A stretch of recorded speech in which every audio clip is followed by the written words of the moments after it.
Hi everyone, thanks for tuning into my preview of the week ahead in Forex and financial markets. Markets were hit by a double whammy last week, the discovery of the new Omicron variant of COVID-19 and the prospect of faster QE tapering from the Fed. So I'll talk about what this means moving forwards, as well as highlight the top items in this week's economic calendar, including rate decisions in Australia and Canada and the US inflation data. GKFX Prime presents the week ahead.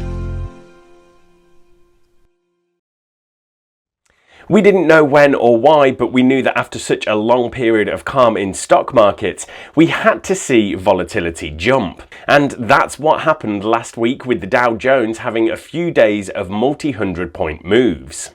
At the same time, traders bought haven currencies like the Swiss franc, which keeps hitting new multi-year highs versus the euro in the euro-Swiss franc pair. So in brief, there is of course a new virus variant first discovered in South Africa called Omicron. It seems to be causing a lot more COVID cases, and that appears to be encouraging what was already a move to tighten restrictions from various governments. At the same time, Jerome Powell finally admitted that central banks should retire the use of the word transitory to describe the inflation that has been rising for months and be prepared to taper QE more quickly.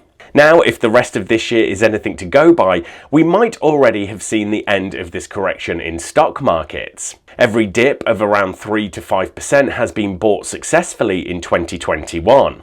I've mentioned this trading strategy before, but what I will do on these occasions is look at the VIX index, which measures volatility in the S&P 500. The VIX is back up to 29, which has been the exact top for the last two sell-offs in the S&P 500 in May and September. If we hold over 29, it tells me the drop will be worse than these two other occasions and could easily be the worst of 2021. If it drops back down towards 20 again, the panic is probably over. As traders, we don't want to try and become overnight experts in virus variants to decide whether to go long or short stock indices. It's always about the balance of risks. I won't repeat all the reasons that buying stocks has been working, but the risks of further economy impending lockdowns is going up, and alarmingly for investors, this time they could happen as central banks reduce stimulus, not increase it like last time.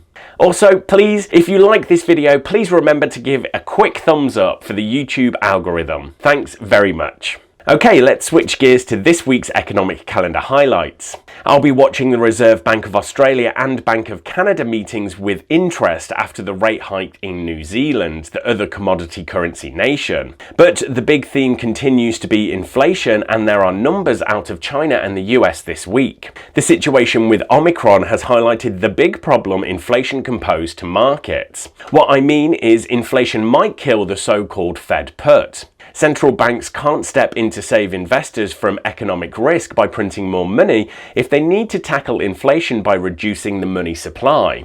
Right, thanks everyone. Good luck trading this week, and make sure to click on subscribe so you don't miss the next episode of The Week Ahead.